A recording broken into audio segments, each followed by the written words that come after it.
بسم الله الرحمن الرحیم. اللهم صل علی محمد و علی آل محمد كما صليت علی ابراهیم و علی آل ابراهیم انك حمید مجید و بارک علی محمد و علی آل محمد كما باركت علی ابراهیم و علی آل ابراهیم انك حمید مجید. عرض سلام دارم و ادب و احترام خدمت همه شما روزداران عزیز و گرانقدر. الله رو شاکریم به خاطر تمام نعمتاش، به خاطر نعمت رمضان. در 28مین روز از ماه مبارک رمضان، در روزهای آخر این ماه عزیز، همچنان با لحظه های آسمانی دیگری در خدمت شما خوبان و سروران هستیم و موضوعی دیگر و سخنی دیگر. اما امروز میخوایم با شما عزیزان درباره بعد از رمضان صحبت کنیم. انسان مسلمان، انسان مؤمن فقط مال رمضان نیست، عمر همچنان باقی است. جناب دکتر نور محمد عمرای عزیز در استودیو با ما و شما خواهند بود تا حول محور جدیدی از برنامه با هم سخن بگیم. من در ابتدا عرض ادب و احترام دارم و سلام تقدیم میکنم خدمت جناب دکتر و خوش آمد میگم حضور ایشون رو از طرف خودم و به نمایندگی از شما عزیزان روزدار. جناب دکتر خوش آمدید. خیلی خیلی لطف دارید. بنده هم عرض سلام و ادب دارم خدمت شما و دستاندرکاران شبکه و خدمت تک تک شما بینندگان عزیز و شنوندگان محترم و امید است که انشالله خداوند منان طاعات و عبادات همه ما رو مورد قبول درگاه خودشون قرار دهند و رمضانمون انشاءالله به هر حال آخرین لحظات هست، لحظات پایانی رمضان و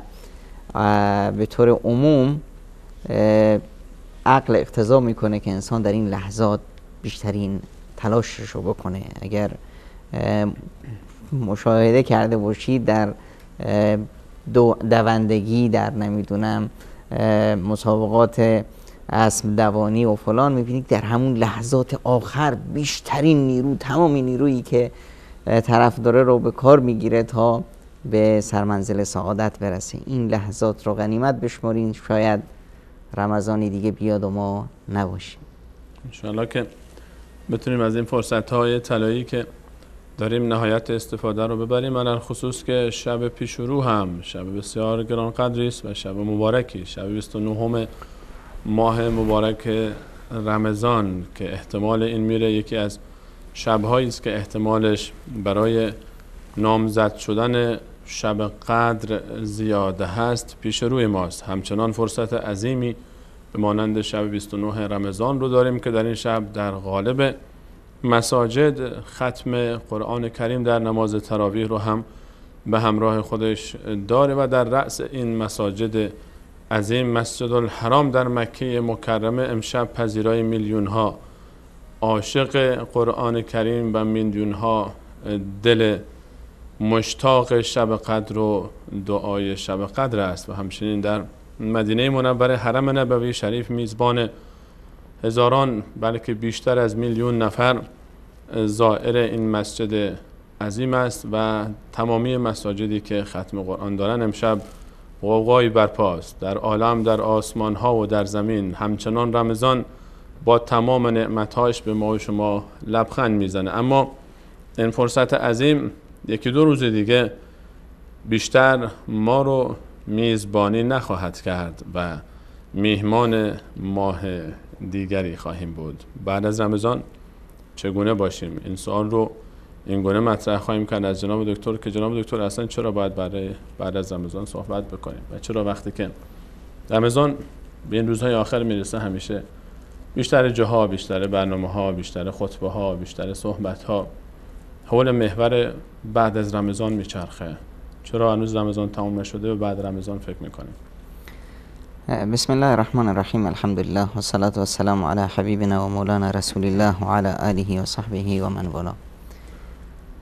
واقعیتش اینه که اولا رفتن رمضان برای ما خیلی سنگینه، خیلی دردآوره که احساس میکنیم یه ماهی که در فضای بهشتی زندگی میکردیم، داشتیم در کنار قرآن عروج میکردیم به فرابشری و یک روحیه دیگه ای داشتیم، یه جو دیگه ای بود، یه فضای دیگه ای بود، احساس میکنیم که این فضا رو داریم از دست میدیم.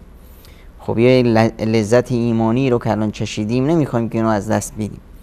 خب حالا احساس خطر میکنیم.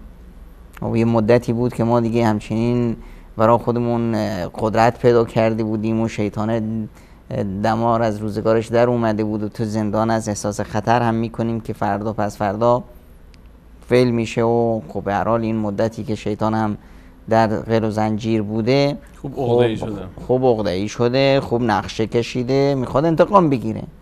و ما یه وحشتی هم از این هم داریم که این طرف میخواد انتقام بگیره و به اصطلاح ما این فضایی که داریم رو از دست بدیم. این بینش اصلا کلا یه بینش درستی هست که ما دورنگر باشیم. خب اصلا دورنگری در مسیر زندگی مؤمن یک جزئی از ایمانش هست.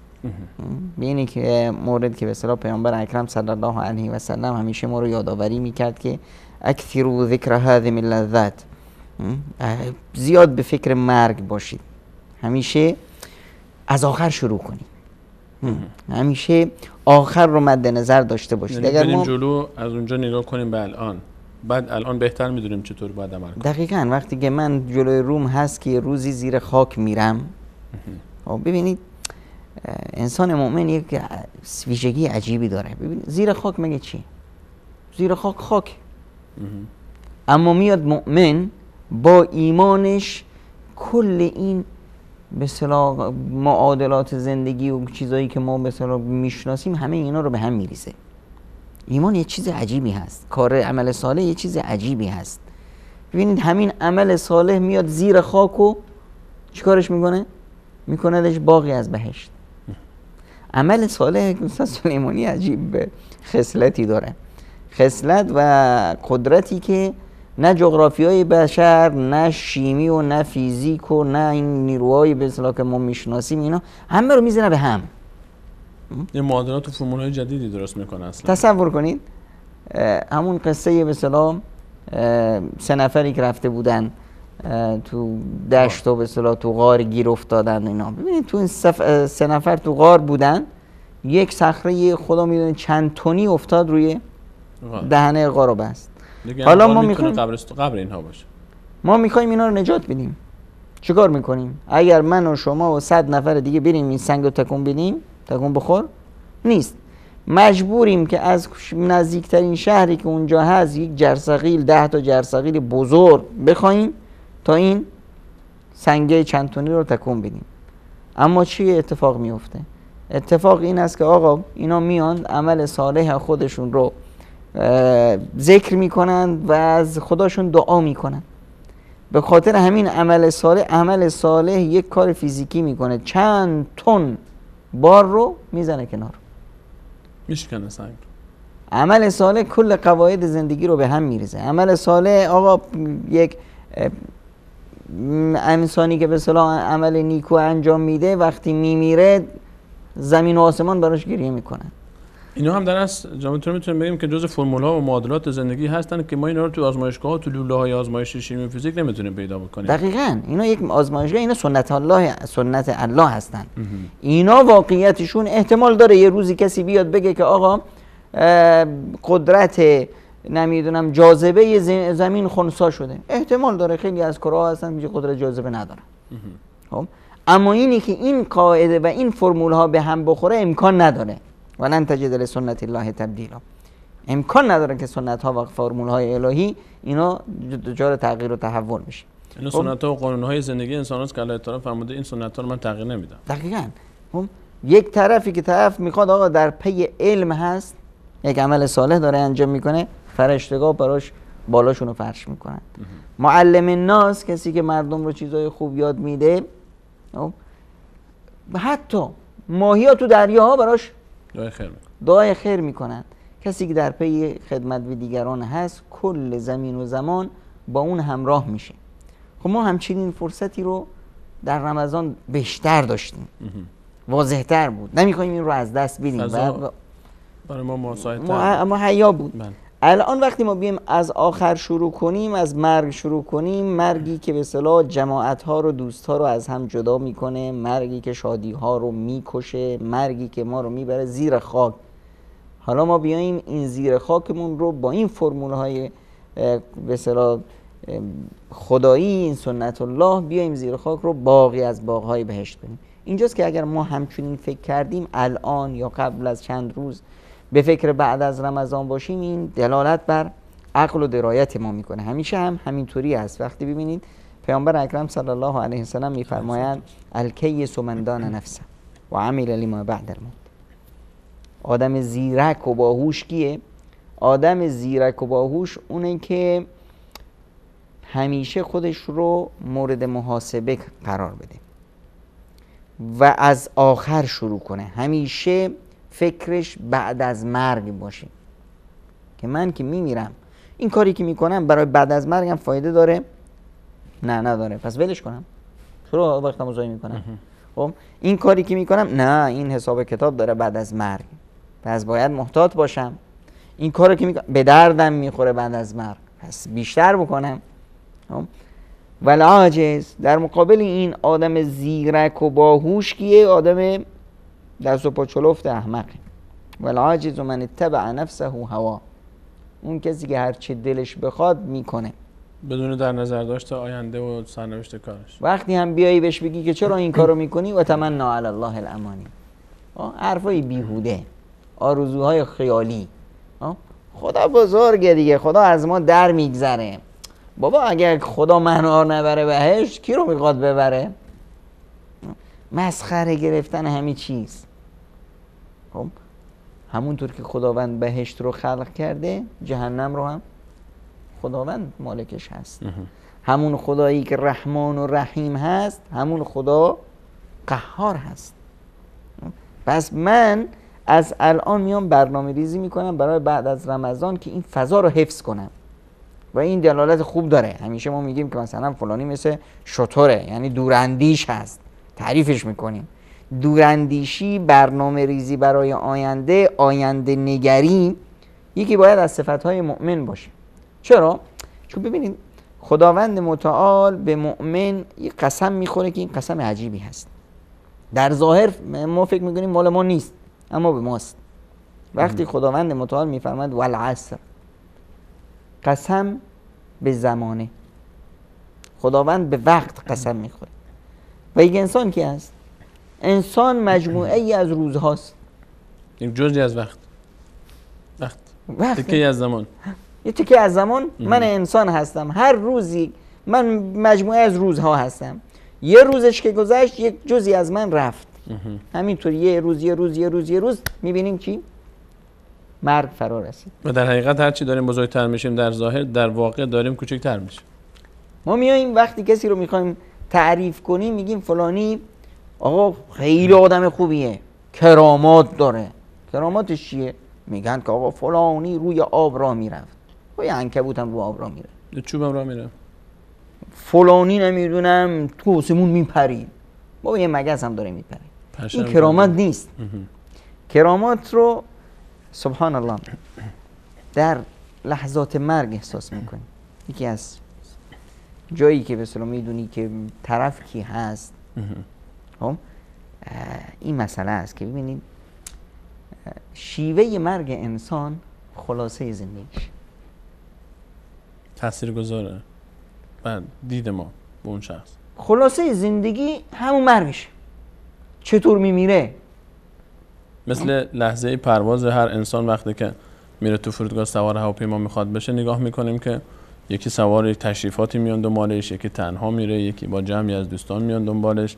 میشه تا حدودی فهمید که چه موقعیت اجتماعی داره این شخص وقتی که میره پرواز میکنه از یک منطقه. موقعیت اجتماعی چی؟ پیش خدا طرف رو آوردن، جنازه رد میشد، همه گفتن خدا رحمتش کنه، چه انسانی بود، رفت. پیامبر خدا صلی الله علیه و سلم فرمودن انه فی الجنه، این بهشتی. مدت زمان گذشته بود، یک کسی دیگه اومد جنازه رفت کن، کی گفت ای خدا الحمدلله از شرش راحت شدیم. ما یکی دیگه ای بابا این چه انسانی بود. پدر آدمو در آورده بود. یکی دیگه گفت الحمدلله که مرد. پیامبر خدا صلی الله علیه و سلم فرمودند که این در جهنمه. گفتند یا رسول الله حکایت چیه؟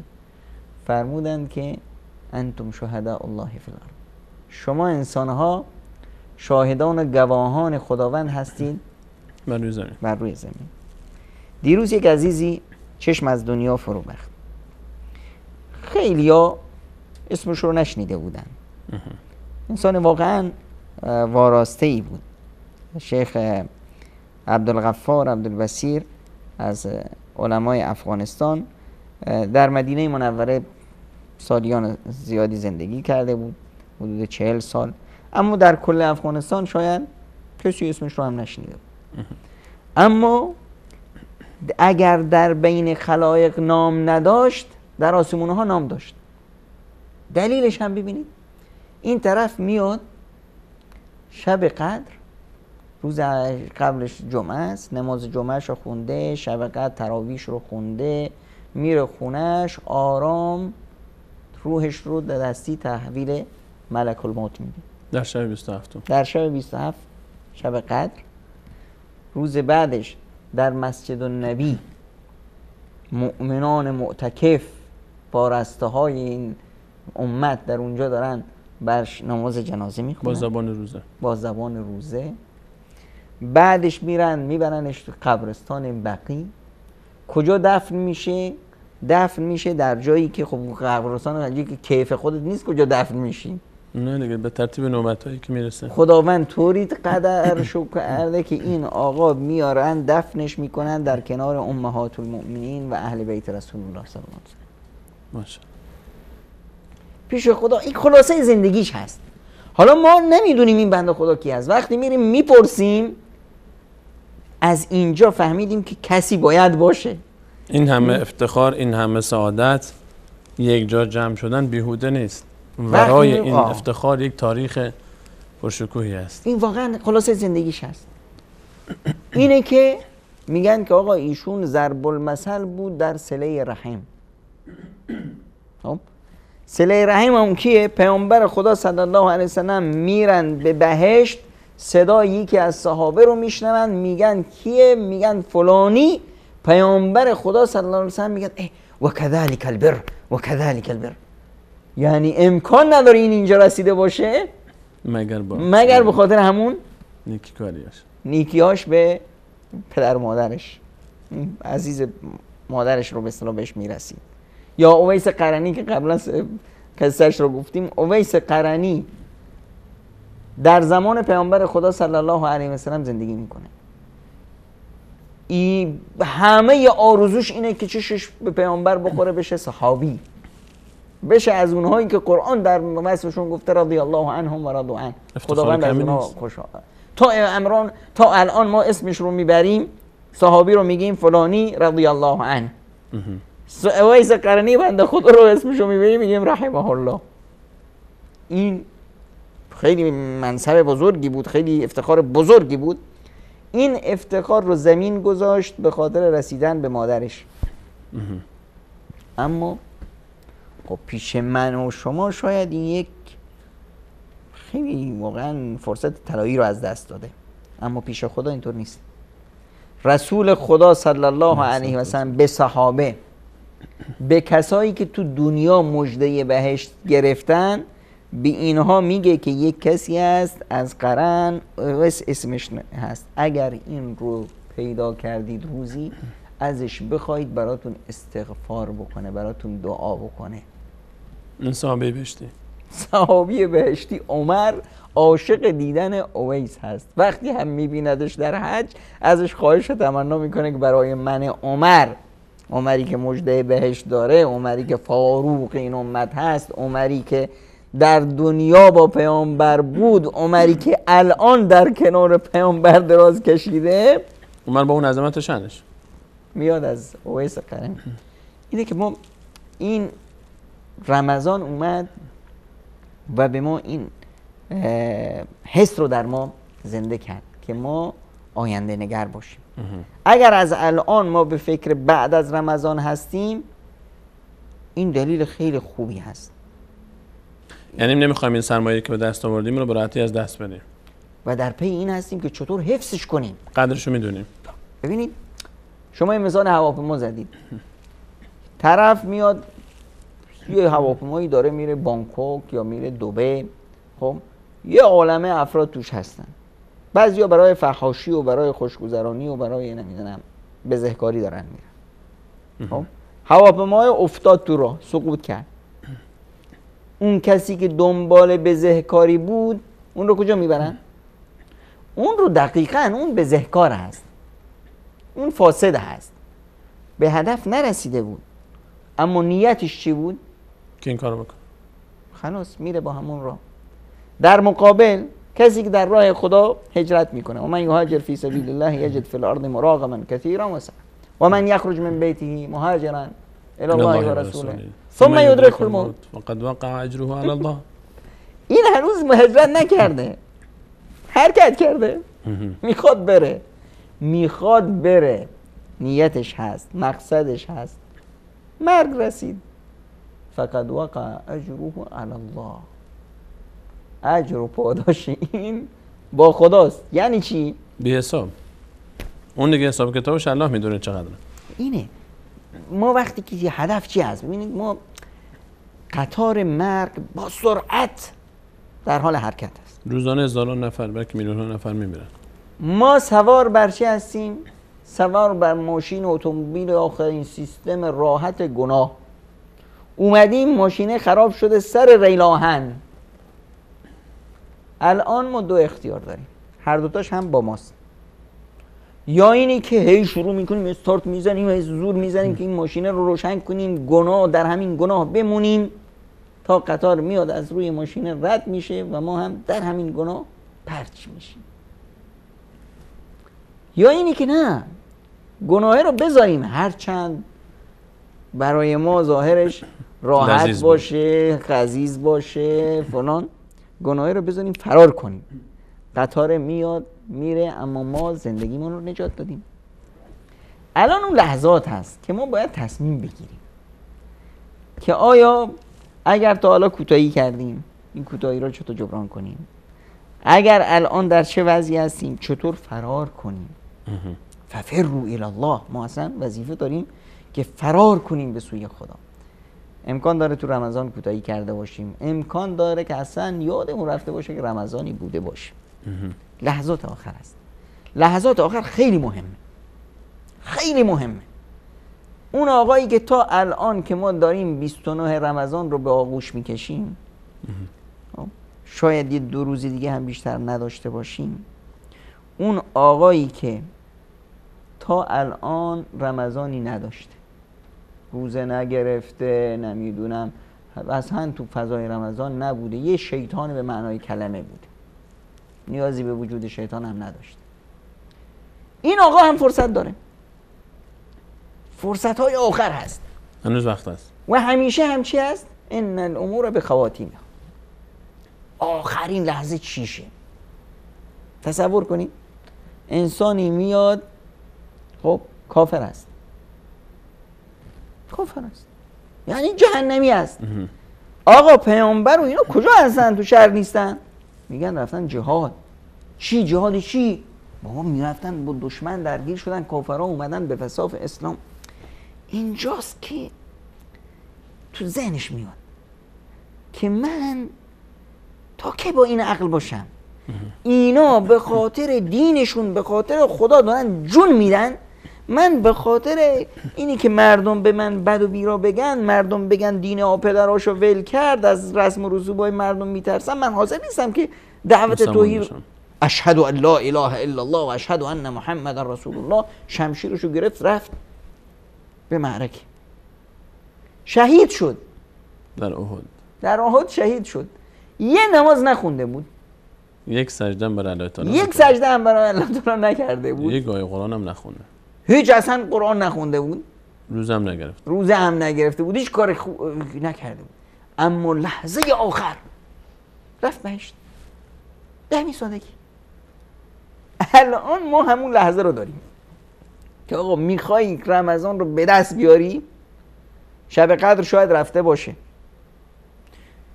همه این روزهای رمضان رفته باشن، همه این فرصتهای طلایی رفته باشن، اما هم آخرش مونده. این اتوبوسه داره میره بهشت، این دره هنوز بسته نشده، هنوز بازه، ماشین روشنه داره میره، رانندم آماده است که حرکت کنه. آخرین لحظه طرف وارد شد، قبل از حرکت برنده شد. ولو اینکه قبل از اون چی بوده مهم نیست، قبل از اون چه شد و چی کار کرد و دیر اومد و چی شد مهم نیست. مهم اینه که خودشو به این جمع رسون قبل از اینکه این جمع بره. یعنی ببین این فرد چی ویژگی داره؟ ویژگیش اینه که خدا دوستش داشته، خدا میخوادش تا این لحظه اون رو زنده نگه داشته. نعمت وجود یکی از بزرگترین نعمت هاست. هل اتى علی الانسان حین من الدهر لم یکن شیئا مذکورا. تو همون کسی هستی که اصلا وجود نداشتی، الان خداوند منت وجود رو به تو ارزانی داشت. الان این نعمت رو شکرگزار باش. شکرش اینه که بپری تو اتوبوسه، نپریدی شاید لحظاتی بعدی وجود نداشته باشه. تصور کنیم امروز الان کسی حرف ما رو شنید، گفت که تبت الی الله، توبه کردم، خدایا من به سوی تو بازگشتم، از فردا روزم روزه، الان یه غسلی کرد و حرکت کرد که من برم به سوی نماز مغرب، روزه که نیستم اما با مؤمنان اونجا بشینم و از فرداش من بشم یه بنده صالح. ولو اینکه شاید از رمضان یک شبانه روز بیشتر باقی نموند. اگه 29 روزه بشه رمضان فقط 24 ساعت وقت داریم. حرکت کرد در این شلوغی، یه ماشینی از اون ور اومد و زدش، در جا مرد. این فرد با کل اون گناهانش چی میشه؟ میره بهشت. بلکه گناهانش تبدیل میشه به نیکی هم. یبدل الله سیئاتهم حسنات. خداوند گناهانش رو حتی به نیکی ما با همچین خدایی داد و ستد میکنیم. ان الله اشتری من المؤمنین انفسهم و اموالهم بان لهم الجنه. با این خدا ما داریم داد و ستد میکنیم که خداوند از ما مالها و جانهای ما رو خریده برای بهشت. حالا در این لحظات آخر من فروختم، خدایا تو الان من نمیدونستم، الان فروختم، من مال تو هم. خوشا به حال کسانی که قبل از اینکه وقتشون تمام بشه این کار و معامله رو انجام میدن. اجازه بدید به همراه شما بینندگان و شنوندگان عزیز میان برنامه ببینیم برمیگردیم، همچنان در خدمت شما عزیزان و خوبان خواهیم بود با ادامه موضوع.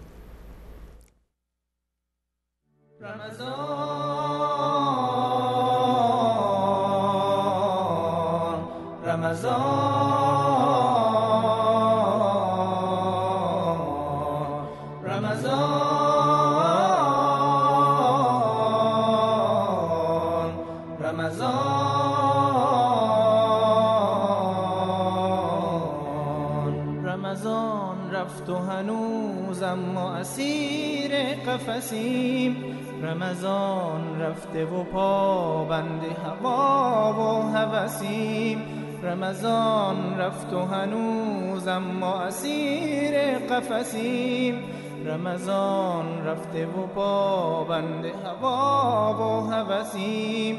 ترسم ای دوست که با این همه آفات و گناه دست آخر به سر منزل مقصود نرسیم.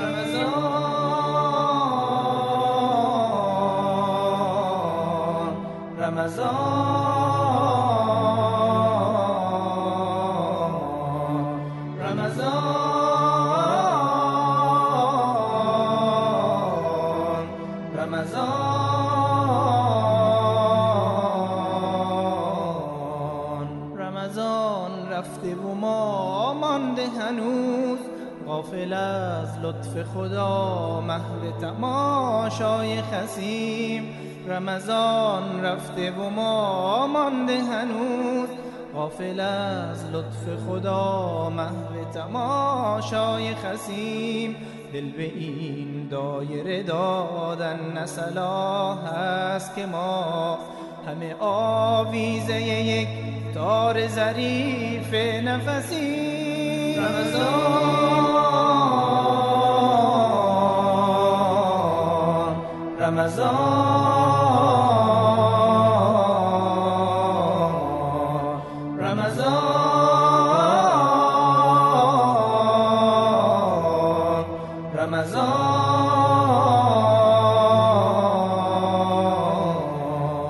رمضان آمده با بوی فرح بخش بهشت، رمضان آمده با یاد توان بخش بهشت، رمضان آمده با بوی فرح بخش بهشت، رمضان آمده با یاد توان بخش بهشت.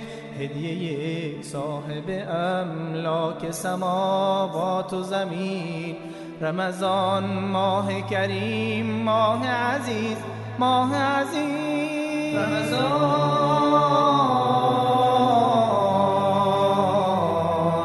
رمضان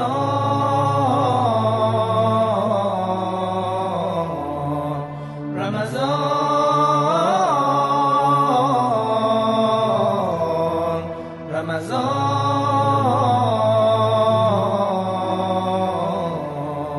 بیا با خوبان باش بر سفره قرآن، با میوه ایمان نوش از دل و جان. سرت رو بالا بگیر چون که مسلمانی، در دنیا میهمانی، فرزند قرآن، فرزند قرآن.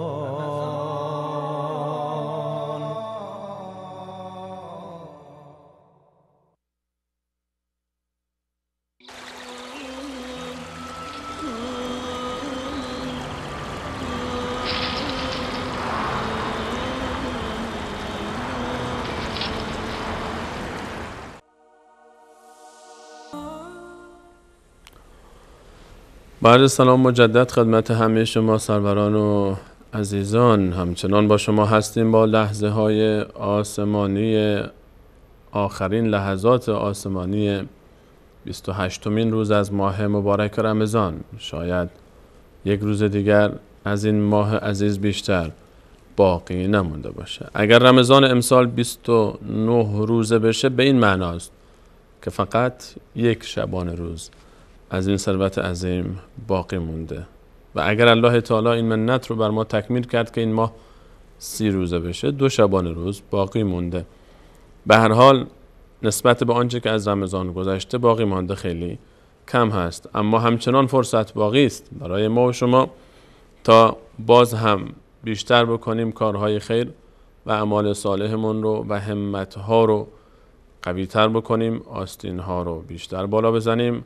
هنوز ما و شما کار داریم. رمضان اگر تمام بشه، اما خدای رمضان همان خداست، اما دنیا همان دنیاست، اما مسیر ما و شما همچنان همون مسیر و هدف ما و شما همون هدف. رمضان فرصتی بود برای تجدید قوا که مسیر رو با قدرتی بیشتر ادامه بدیم. جناب دکتر با عرض سلام مجدد، ما بعد از رمضان این سوال ها نمیدونم درست هست یا نه، ما بعد از رمضان چی کار بکنیم؟ خیلی این سوال میپرسن. بعد از رمضان به تعبیر دقیق تر، حالا بهتر بگیم، بعد از رمضان چطور باشیم که حداقل اگر یک صاحب دلی، اگر یک کسی که قدر رمضان رو فهمید، ما رو نگاه کرد، بفهمه و به ما بگه که رمضان خوبی بود، اثر کرد برات. یعنی رمضان در وجود ما وقتی اومد و گذشت فقط یک رژیم غذایی برای ما نموده باشه. رمضان ما وقتی که اومده و رفته فقط همون گرسنگی ها و تشنگی ها و احیانا اون بیدارخوابی های شبهاش فقط نمونده باشه. چیکار کنیم بعد از رمضان که اون اثرات، اون حال و هوای رمضانی که داشتیم رو بتونیم حفظش کنیم، بتونیم نگرش داریم، بتونیم با افتخار بگیم که ما امسال رمضان روزه بودیم؟ واقعیت هم همینه که اگه ما رمضان به هر حال یک برداشت اشتباه ماست که فکر میکنیم یه موسمی بود، موسم قرآن، موسم نمیدونم طاعت و عبادات، موسم نماز. یه نماز که جشنواره همیشه عبادت. هست، نماز که همیشه هست. همون نماز همیشه میخونی، همون 5 وقت میخونی. قرآن رمضان و بعد از رمضان همون قرآن هست. نسخه خدای همون رمضان نسخه و خدای بعد از رمضان همون یک خدا هست. ببینید ما وقتی میخوایم به کسی تلفن کنیم، مثلا دوستی داریم میخوایم ایران تلفن کنیم، تلفن چیکار میکنیم؟ 0098 کد میذاریم. اگه یه شماره اشتباه رفت اومد 98 نشد 92 شد، تا میگیم الو، از اون ور میاد جی سر، پاکستان رفتیم، یه شماره عوض شد. 8 نشد 0 شد، میبینی قراردش رفت ترکیه. 0 نشد نمیدونم 7 شد رفت امارات. 0 نشد نمیدونم 6 شد رفت سعودی. یعنی با یک شماره 12 شماره درسته ها. یه شماره اشتباه رفت ما به هدف نرسیدیم، یک کشور دیگه رفتیم، یه جای دیگه رفتیم، یه قاره دیگه میریم بعض وقت است. خب الان ما 12 شماره داریم، 12 ماه سال. های ممکنه که یه شماره شو درست بزنیم، 11 شماره شو اشتباه بزنیم، بعد بگیم ما به خدا میرسیم. به کره مریخ نمیرسیم. این امکان نداره. بله میشه رسید به ابو جهل، رسید نمیدونم به نمرود، رسید به فرعون رسید، اما به خدا نمیشه رسید. به خونه همسایه نمیشه رسید با یک شماره. چه رسیم؟ حالا اگه ما با یه شماره تلفن به یه قاره دیگه میریم به هدف نمیرسیم، با یک خطا. حالا 11 خطا. پس ما رمضان رو داریم، ماهی که در اون آزاد میشیم، ماه آزادی، ماه انسان شدن. من انسان ویژگیم چیه؟ ما الان ببخشید فرمودید آزادی، ماه آزادی، ظاهرش اینه که ما ماه دستبال بسته شدنه، کجاش آزادی؟ ببینید وقتی انسان در گناه میفته، گناه یه قید و بنده، یه زندانه. اگه یادتون باشه در قرآن کریم سوره توبه از کی حرف میزنه؟ از ثلاثه الذین خلفوا، مثل نفری که توبهشون به تأخیر افتاد در غزوه تبوک. اینا یه اشتباه کرده بودن. این اشتباه چی شد؟ این اشتباه اینا رو در قید و زنجیر انداخت. کسی روشون زنجیر ننداخته بود، نه زندانی رفتن نه هیچی، گناه اونا رو زندانی کرد. این دنیای واسع گسترده ضاقت علیهم الارض بما رحبت، دنیای به این گستردگی برای اونا تنگ شد. با اینکه آزاد بودن، یعنی دستمالشون زنجیر بسته نبود، کسی منشون نمیکرد، رفت آمد داشتن، میخواستن برن هر جا میخواستن، هر کاری میخواستن بکنن، کسی جلو دارشون نبود. تازه مثلا یکیشون از کعب، یکی از پادشاهان براش نامه فرستاد که آقا بیا پیش ما، تو امیرت میکنیم، وزیرت میکنیم. خب اما ضاقت علیهم الارض بما رحبت. خب نه تنها زندگی و زمانه و دنیا بهشون تنگ شده بود، و ضاقت بهم انفسهم، و ضاقت علیهم انفسهم، حتی خودشون در داخل خودشون زندانی بودن. خب وقتی که خداوند اینا رو بخشید، خب ببینید پیامبر اکرم صلی الله علیه و سلم به کعب چی میگه؟ ابشر بخیر یوم ولدتک امک، از روزی که تو به دنیا اومدی بهترین روزت، روز رهاییت چه روزی بود؟ نه اون روزی که کعب ازدواج کردی، نه اون روزی که آقا 2 زن داشتم کعب، نه اون روزی که 2 خانم داشتی دومی رو ازدواج کردی، نه اون روزی که ثروتمند شدی خیلی پولداری هم بود، خب نه اون روزی که نمیدونم صاحب منصب شدی، نه اون روزی که چی؟ روزی که خداوند تو رو قبول کرد، این بهترین روزت هست. کعبم اینقدر خوشحال بود نمیدونست چیکار کنه. پالتویی داشت از کسی قرض گرفته بود، اینو داد به همون کسی که اومد مژده بهش داد. یکی از صحابه بلند شد در جمعی که اومد، اصلا بغلش کشید، سرشو بوسید، گفت که تا زندم یادم نمیره. این لحظات یه لحظات بسیار آزادی. یه نمونه دیگه هم ما داریم در سیرت رسول صلی الله علیه و سلم. علیه السلام. ابولبابه هنوز آثارش هست در مدینه منوره. عزیزانی که خداوند شرف زیارت مسجد النبی رو نصیبشون میکنه وقتی میرن تا همون طرفای جلویی در ریاض الجنه اونجا نوشته از یه ستونی هست روش نوشته استوانت ابولبابه یا استوانت توبه. این ابولبابه چیکار کرده بود؟ یه اشتباه کرده بود. پیامبر اکرم صلی الله علیه و سلم فرستاده بودش پیش بنی قریظه یهودیا، باشون به اصطلاح رفت و آمد داشت تو خونه‌اش اونجا بود اینا که برو بینا بگو که بابا تسلیم شین. بعد از خندق رفت اونجا به جای اینکه بهشون بگه تسلیم شید یه کاری کرد، یعنی استقامت کنید که دیگه میکشدتون. یه اشاره کرد بس، اما احساس کرد که خیانت کرده. اینطور این تو زندان گناه افتاد، عذاب وجدان، عذاب که نتونست این زندان رو حتی اومد خودش زندانی کرد. اومد به همین ستونی که الان هست خودش رو با طناب بست تا یه مقداری از اون فشاری که ضاقت علیهم انفسهم رو کم کنه. اما نمیشه. ما اومدیم در این رمضان این به اصطلاح غر و زنجیرایی که شیطان بر ما بسته بود اینا رو همه رو شکستیم. دیگه آرامش روحی به انسان دست میده در رمضان که واقعا مشهوده، یعنی انسان خود به خود حتی اطرافیان انسان اینو مشاهده میکنن در وجود انسان.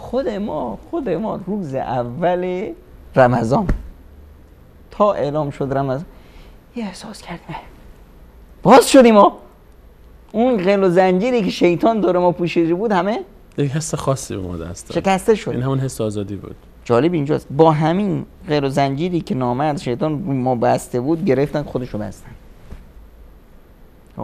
الان ما آزاده شدیم. شیطان دشمنی که ما رو همیشه اذیت میکرد تو غر و زنجیر افتاده. الان ما چیکار کنیم؟ اومدیم طعم آزادی رو چشیدیم. لحظاتی بعد این شیطان باز میشه، زنجیرها هم تو دستشه، یه ما اینم عقده‌ای شده میخواد انتقام بگیره. اینجا ما چیکار کنیم؟ باید این آزادی رو قدر بدونیم. طبیعتا روزهای اول بعد از رمضان جنگ شیطان با ما جنگ خیلی سختی خواهد بود. سخت‌ترین.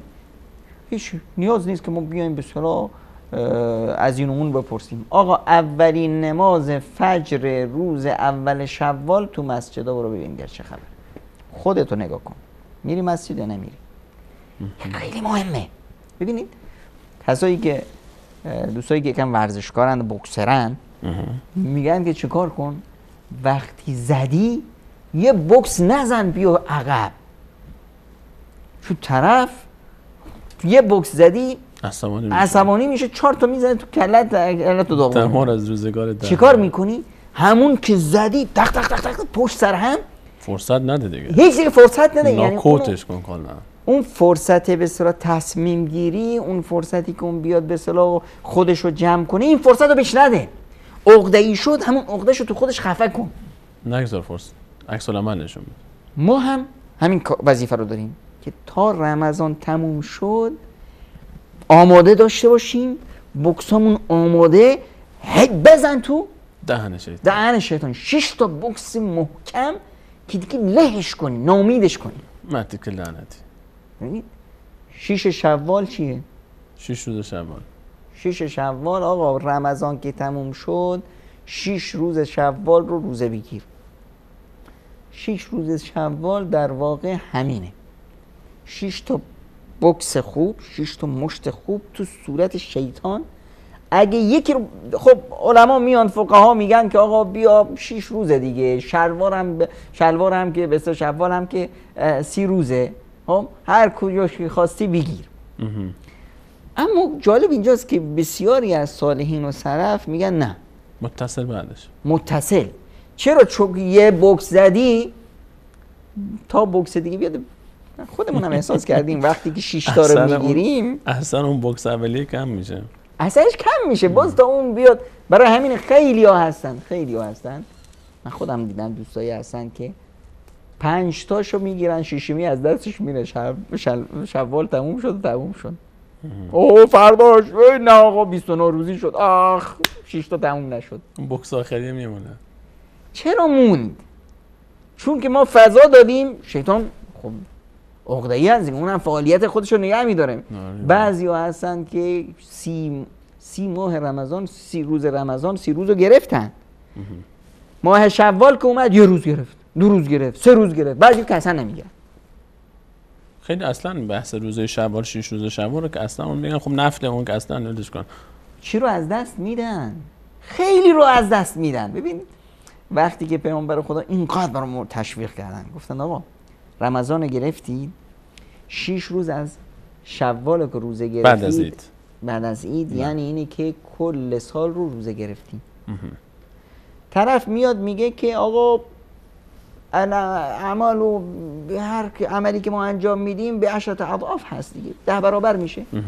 حالا چه فرقه بین شوال و غیر شوال؟ نه آقا خیلی فرقه، خیلی فرقه.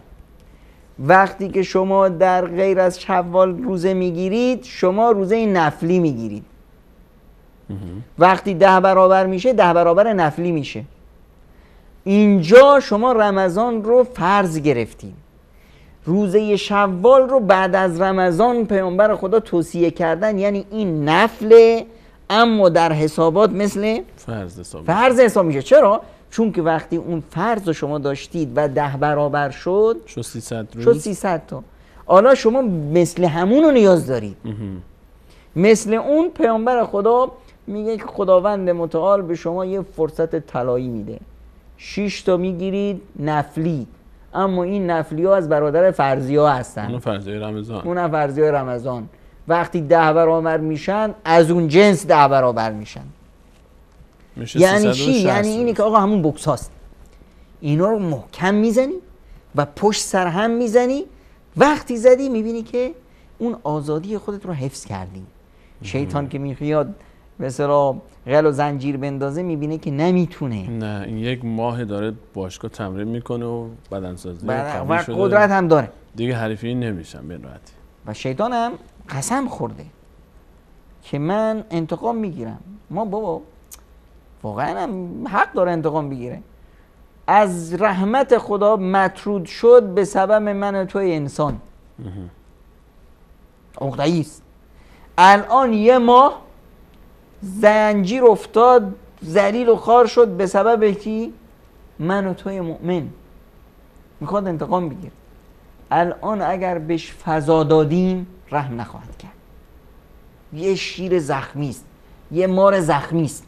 چرا جناب دکتر ما این شیطان رو با این دشمنی و عداوتی که داره ما در زندگیمون اون جونی که باید نسبت به اون احساس خطر بکنیم؟ الان ما خبر بشیم که مثلا تو خونه ما، حالا بعضی خونه ها یه مورچه میاد، یه موشی میاد، یا نمیدونم یه گوشه سوسک میاد، یک موجودی خزنده میاد میبینیمش، تمام در و دیوار و خونه رو قفل میکنیم، میبندیم، اینجا نمیدونم سوراخی هست اینو بعد گل بگیریم تا این میگیم خطر، احساس خطر میکنیم ازش.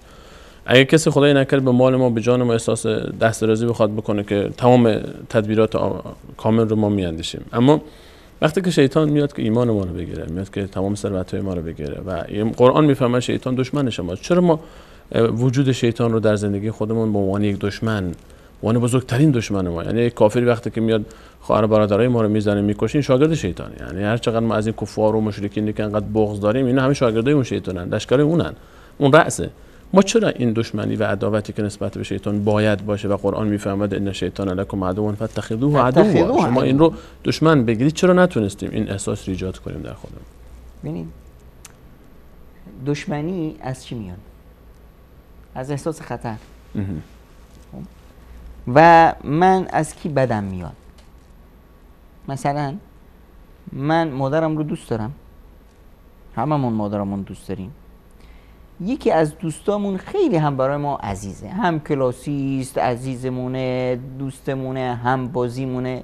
یه روز خدا نکرده از دهنش یه حرف بدی در رفت، یه لغزشی شد، به مادر ما بد گفت. تمام 20 سال دوستی و همکلاسی و رفاقت همش رفت. تا آخر عمرم حاضر نیستیم تحملش کنیم. چرا؟ اهانت کرده به عزیز من. چون که ما محبت خاصی داشتیم اینجا از به این خدشه برآورد. محبت ما به مادرمون رو زیر سوال بود. زیر سوال بود. اگر ما محبتمون به خدایمون اینطوری باشه، اطیعوا الله و اطیعوا الرسول ان کنتم تحبون الله فاتبعونی، ما امر شده ایم که اطاعت خدا و رسول کنیم. اطاعت خدا و رسول چی هست؟ محبت، پژواک محبت الهی است. حالا اگر ما خدامون رو دوست می داشتیم واقعا، محبت خدا بر ما چیره می شد، نفرت شیطان ظاهر می شد. هرچی این محبت و عشق ما به دینمون، به خدامون، به داده هایمون که خدا و رسولش به ما رسوندن ضعیف باشه، به همین اندازه شیطان تو قلب ما جا پیدا میکنه. وقتی که شیطان جا پیدا کرد، خب ما چطور میتونیم دشمنش باشیم؟ چطور میتونیم باش در افتیم؟ این داد و ستد هست. ببینید هممون مینالیم که آقا آمریکا دشمن ماست. خب اگه من تو حساب بانکیم $10,000 داشته باشم، آیا دلم میاد که دلار بیفته زمین؟ همین که بشنوم دلار افتاده، پاپ دلم هم میفته. چرا؟ چون که یه رسیدی، یه حسابی من با این منافع مشترک دارم. الان وقتی که ما با شیطان منافع مشترک پیدا کردیم، بسیاری از لذت هامون مشترک شد.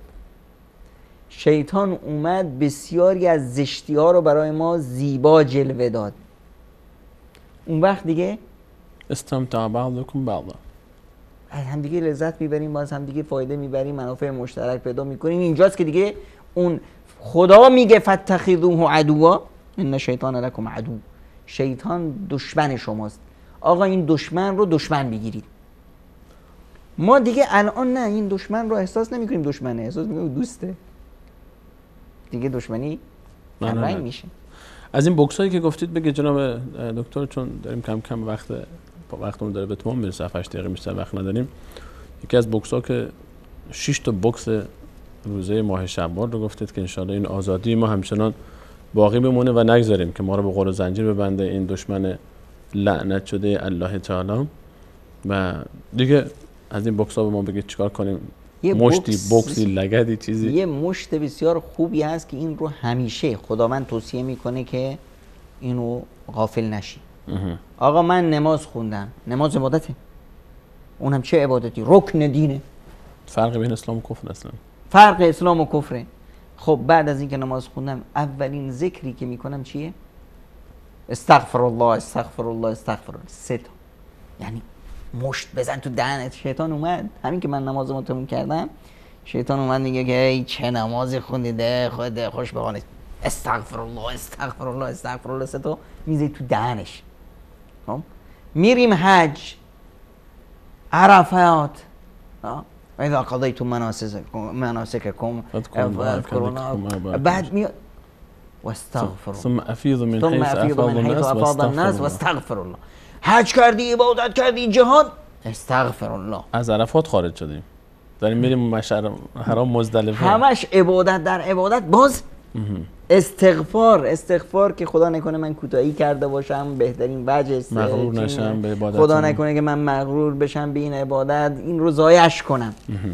در بعد از رمضان هم استغفار، یکی از بزرگترین مشتایی که ما میزنیم تو دهن شیطان، استغفار و توبه. استمرار داشته باشه، این استمرار داشته باشه. فذکر الله اذکر الله کثیرا. اگر ما خدا اذکرونی اذکرکم، اگر شما یاد من باشید من یاد شما هستم. وقتی خداوند ما رو در یادش داشته باشه، ما امن داریم، سعادت داریم، خوشبختی داریم، آزادی داریم، راحتی داریم و از زندگیمون لذت میبریم. این توبه رو هیچ وقت از دست ندیم، ذکر خداوند. و یه چیزی دیگه که گوشمالی خوبی برای شیطان هست که ما عقب نشینی نکردیم، استمرار بر عبادت ها. اگر بدونیم چطور ما میفهمیم که آقا رمضان ما قبول شده است؟ اگر بعد از رمضان ما در عبادت استمرار داشتیم، اینی که ما بخوایم مثل رمضان باشیم آقا امکان نداره، نمیشه. چون اون فضا و اون بستر و اون به هر حال توفیقات روحانی که بود نیست. بلند می شدیم 8 رکعت یک جزء کامل رو در تهجد می خوندیم. بعد از رمضان اگر 2 رکعت رو حفظ کردیم استمرارش هست، رمضانمون قبول. و دعا یادمون نره. دعا که خدایا این رمضان ما رو قبول کن. در این رمضان ما خیلی کوتاهی کردیم، خیلی به اصطلاح اونطوری که باید و شاید نبودیم، بار الها، اما تو خدای ما بودی اونطور که باید و شاید. این از کوتاهی‌های ما در بگذر، رمضان ما رو قبول کن و دعا کنیم که خداوند متعال یه رمضان دیگه هم نصیب ما بکن. من در پایان فقط دوست دارم که در حدود 3 دقیقه که فرصت داریم جناب دکتر یک توصیه اگر بخواید داشته باشید. احیانا من نوعی اگر خدایی نکرده این در دلم هست یا بوده در طول رمضان، گفتم حالا به خاطر قداست رمضان یک سری کارهای ناپسندی رو انجام میدادم و الان خدایی نکرده شاید تو دلم باشه که فعلا بذار رمضان تموم بشه، 2 روز 3 روز دیگه من رمضانه و برکت رمضانه و دیگه انقدر بد نباشیم که تو رمضان می کار بکنم، حالا رمضان که تموم شد دوباره باز شروع بکنم. اگه همچین وسوسه‌های خدای نکرده در دل شخصی باشه چه توصیه دارید براش؟ این لحظات آخر است. در این لحظات آخر رابطمون رو با خدامون قوی کنیم. این دعا و رابطه بنده با خدا همه چیز رو میدره. ببینید حضرت یونس علیه السلام در شکم ماهی دعا میکنه لا اله الا انت سبحانك انی کنت من الظالمین. لا اله الا انت سبحانك انی کنت من الظالمین. در مقابل خداوند اظهار بندگی و اظهار اینی که من عاجز و ناتوانم، خدایا دست من رو بگیر. شکم این نهنگ پاره میشه، دروازه های آسمون پاره میشه، صدای یونس به آسمون میرسه، لبیک میگیره، جواب میگیره. رسول اکرم صلی الله علیه و سلم قسم میخورن که یک دعایی هست که اگر توی مؤمن این کارو کردی هم مغمت هم خداوند ازت دور میکنه. خداوند متعال چی کرد؟ فنجیناه و کذالک ننجی المؤمنین فاستجبنا له. ما دعای یونس رو استجابت کردیم، اون رو نجات دادیم و همچنین هر مؤمنی که این راه رو بره اون هم نجات میدیم. ای مؤمن این دعا رو از رسول خدا صلی الله علیه و سلم هدیه بگیر، از یونس علیه السلام هدیه بگیر، بگو لا اله الا انت سبحانك انی کنت من الظالمین. در کمال عجز و ناتوانی و ذلت و خواری در مقابل خداوند متعال قلبت رو پاک کن، رابطت رو با خداوند درست کن. قلبت رو اگر پر از محبت خدا کردی، در اون قلب این وسوسه های شیطانی جا پیدا نخواهد کرد. لذت میبری از عبادتت، لذتی که هرگز از گناه اون لذت رو نمیبری. گناه قید و غل و زنجیر هست که تو رو در دنیا در هم و غم و بدبختی و استرس و بیچارگی زندان میکنه. اگر میخوای از این زندان رهایی پیدا کنی، توبه کن، مثل توبه‌ای که صحابه کردن و خداوند توبهشون رو قبول کرد. با وجود اون کوتاهی‌هایی که کرده بودن اومدن و باری دیگر زندگی و سعادت رو یک عنصر فعال شدن در جامعه بعد از اینکه این گناهان رو از خودشون دور کرد. خیلی ممنونم جناب دکتر، تشکر میکنم از حضور شما در این برنامه و استفاده کردیم از صحبت‌های گرانبهای شما. تشکر میکنم از همه شما عزیزانی که تا این لحظه همراهی کردید. بنده برنامه خودتون رو، بنده فضل الحق سلیمانی، این افتخار رو داشتم که در خدمت شما عزیزان باشم. حالا دیگه مجبوریم اسممون رو بگیریم، چون در رادیو عزیزانی که شنونده رادیو هستن نظام رادیو بر این هست که اسم گرفته بشه تا عزیزان متوجه بشن که کی هست که صحبت میکنه. در شب پیش رو، گرچه شاید آخرین شب ماه مبارک رمضان باشه، اما این شب بسیار عظیمی است که میتونه شب قدر باشه. شبی که مصادف هست با ختم قرآن کریم در نمازهای تراویح در بسیاری از مساجد عالم، برای خصوص در حرمین شریفین، و شب دعاست، شب تضرع و زاری و نیاز هست. برادران خودتون رو در وصال حق، در شبکه‌های توحیدی، در میادین جهاد، در میادین دعوت و عزیزانی که از دنیا رفتن از جمع ما و شما، پدران و مادران، خواهران و برادران، همسران و فرزندان، اقوام و خویشاوندان و دوستان و آشنایان رو اسلام هم و کل امت اسلامی رو از دعای خودمون فراموش نخواهیم کرد. محتاج دعای خیرتون هستیم و همه شما عزیزان رو به الله متعال میسپاریم. الله یار و نگهدارش.